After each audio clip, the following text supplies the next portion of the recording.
பாகிஸ்தான் பங்களாதேஷ் அணிகள் விளையாடிய இன்றைய செமிஃபைனல் மேட்சில் மொத்த கிரிக்கெட் ரசிகர்களும் அதிர்ச்சியடைந்த சம்பவம்.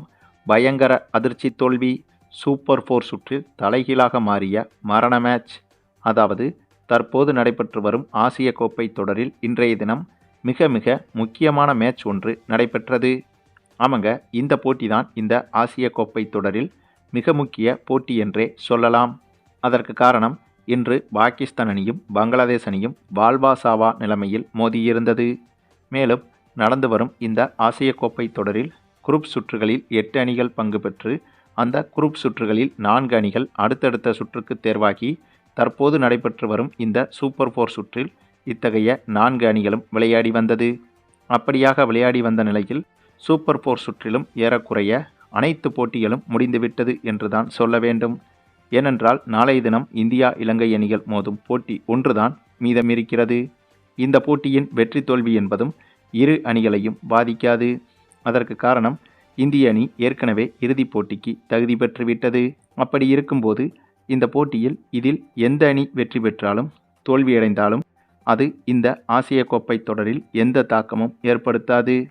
ஆகவே கண்டிப்பாக இந்தியா இலங்கை மோதும் இந்த ஒரு போட்டியில் இந்திய அணியில் முக்கியமான வீரர்களுக்கு ஓய்வு கொடுக்கப்படும் என்றுதான் எதிர்பார்க்கவும் படுகிறது.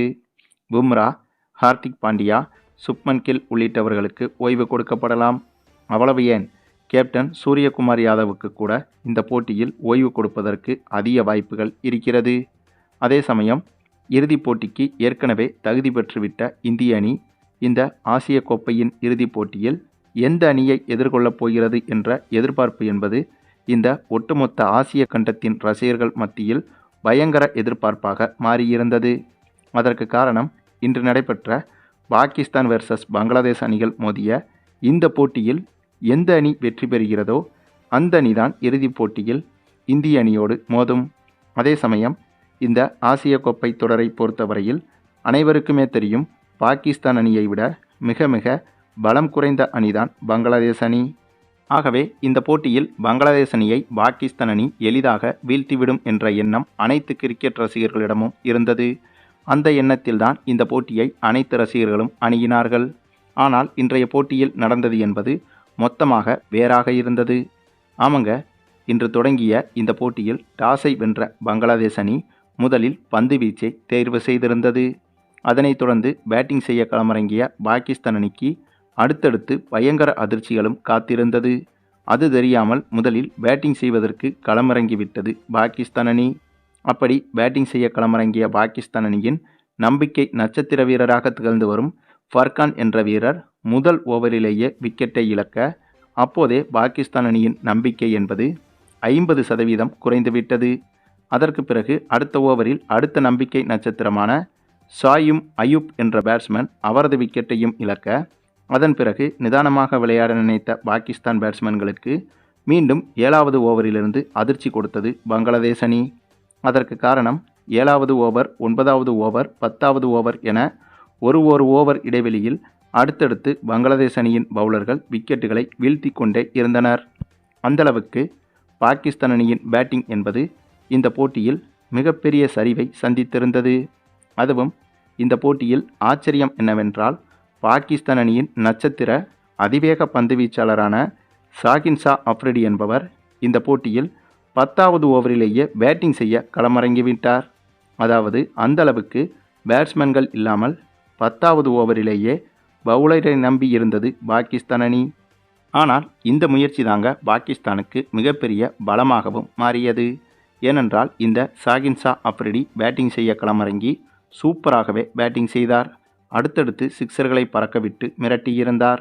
இவரின் அதிரடி என்பது பாகிஸ்தான் அணிக்கு புதிய உத்வேகத்தை கொடுக்க, அதை பயன்படுத்தி அதற்கு பிறகு வந்த மற்ற பாகிஸ்தான் பேட்ஸ்மேன்களும் சூப்பராக விளையாட, இதனால் வெறும் 60-70 ரன்களில் ஆல் அவுட் ஆக வேண்டிய பாகிஸ்தான் அணி சூப்பராக கம்பேக் கொடுத்து 20 ஓவர்கள் முடிவில் 8 விக்கெட் இழப்புக்கு 135 ரன்கள் வரை எடுத்துவிட்டது.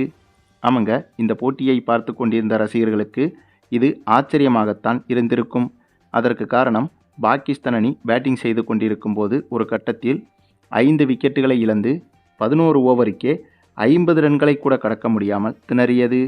ஆக அந்த இடத்திலிருந்து இந்த ஷாகின் ஷா அஃப்ரிடியின் ஒரு சில அதிரடி ஷாட்டுகள் மூலமாக பாகிஸ்தான் அணி 20 ஓவர்கள் முடிவில் 135 ரன்கள் வரை எடுத்துவிட்டது. மேலும் இந்த ரன்கள் என்பது பாகிஸ்தான் அணியின் வெற்றிக்கு போதுமான ரன்களாகும். அதற்கு காரணம் இப்போது இருக்கும் பாகிஸ்தான் அணியை பொறுத்தவரையில் பேட்டிங்கில் தான் பலவீனமாக இருக்கிறதே தவிர பந்து வீச்சில் பலமாகவே இருக்கிறது. ஆக அந்த ஒரு காரணத்தால் பாகிஸ்தான் அணிக்கு இந்த 135 ரன்கள் என்பது போதுமான ரன்களாகத்தான் பார்க்கப்பட்டது. இந்த நிலையில்தான் இதனை சேசிங் செய்ய களமிறங்கிய பங்களாதேஷ் அணி இந்த போட்டியில் எப்படியாவது வெற்றி பெற்றுவிட வேண்டும் என்று பேட்டிங்கில் கடுமையாக போராடியது. ஏனென்றால் இந்த ஒரு சான்ஸ் என்பது பங்களாதேஷ் அணிக்கு இனிமே கிடைக்கவே கிடைக்காது. மேலும் இந்த போட்டியில் மட்டும் பங்களாதேஷ் அணி ஒருவேளை வெற்றி பெற்றுவிட்டால் அது பங்களாதேஷ் அணியின் வரலாற்றில் மிக முக்கிய மைல்கல்லாக மாறிவிடும். ஆகவே அதை மனதில் வைத்து இந்த போட்டியில் சேசிங் செய்ய களமிறங்கி இருந்தது பங்களாதேஷ் அணி. அதே சமயம் இந்த ஆசிய கோப்பை தொடருக்கு முன்பு நடைபெற்ற முத்தரப்பு கிரிக்கெட் தொடரில் பாகிஸ்தான் அணி, அதாவது இதே பாகிஸ்தான் வீரர்கள் கொண்ட பாகிஸ்தான் அணி ஆப்கானிஸ்தான் அணியிடம் படுதோல்வியை அடைந்திருந்தது.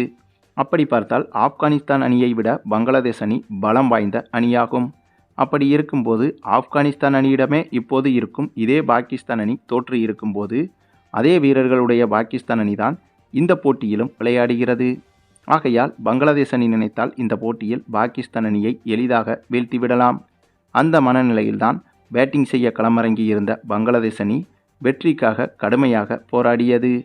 அதுவும் இந்த ஆசிய கோப்பை தொடர் முழுக்க பங்களாதேஷ் அணிக்காக சிறப்பாக விளையாடி ஒன்றுக்கும் மேற்பட்ட அரை சதங்களை குவித்த பங்களாதேஷ் பேட்ஸ்மேன் ஷாயிப் ஹசன் மீது இந்த போட்டியில் அதிக எதிர்பார்ப்பு இருந்தது.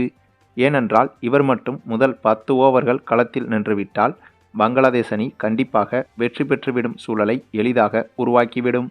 அப்படி இருக்கும்போது இந்த ஷாயிப் ஹசன் பேட்டிங் மீதுதான் அனைத்து பங்களாதேஷ் ரசிகர்களின் பார்வையும் இருந்தது. அதே சமயத்தில் சேசிங் செய்ய களமிறங்கிய பங்களாதேஷ் அணியோ முதல் 4 ஓவர்களிலேயே வெறும் 23 ரன்கள் எடுத்து 2 விக்கெட்டுகளை பறிகொடுத்திருந்தது. அதன் பிறகு பலரும் எதிர்பார்த்த ஷாயிப் ஹசன் என்ற பேட்ஸ்மேனும் 6வது ஓவரில் சொற்ப ரன்களில் அவுட்டாக அப்போதே பங்களாதேஷ் அணியின் நம்பிக்கை என்பது முற்றிலுமாக சரிந்துவிட்டது. ஏனென்றால் நாம் ஏற்கனவே சொன்னது போல பாகிஸ்தான் அணியை பொறுத்தவரையில் பந்து வீச்சில் பலம் வாய்ந்த அணியாகும். ஆகவே பாகிஸ்தான் அணி முழு பலத்தையும் இந்த போட்டியில் முழுமையாக வெளிப்படுத்தினார். அதன் பிறகு 8வது ஓவரில் அடுத்த ஒரு முக்கியமான விக்கெட்டையும் இழக்க அதன் பிறகு வெற்றிக்காக எவ்வளவோ போராடி பார்த்த பங்களாதேஷ் அணி இறுதியில் இந்த போட்டியில் பாகிஸ்தான் அணியிடம் தோல்வியை தழுவிவிட்டது.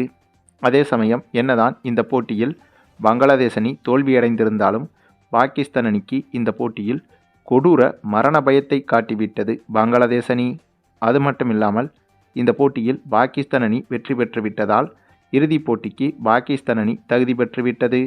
ஆகவே இறுதிப் போட்டியில் இந்திய அணியும் பாகிஸ்தான் அணியும் தான் மோத இருக்கிறது. அப்படியாக மோத இருக்கும் இந்த இறுதிப் போட்டியில், அதாவது இந்த இறுதிப் போட்டியிலாவது பாகிஸ்தான் அணி இந்திய அணிக்கு சவாலாக இருக்குமா என்பதை பற்றி நீங்கள் என்ன நினைக்கிறீங்கன்னு உங்களுடைய கருத்துக்களையும் கமெண்டில் தெரிவிங்க. மேலும் இந்த வீடியோ பிடிச்சிருந்தா லைக் பண்ணுங்கள், மற்ற அனைவருக்கும் ஷேர் பண்ணுங்கள், மறக்காமல் நம்ம சேனலை சப்ஸ்கிரைப் பண்ணுங்கள்.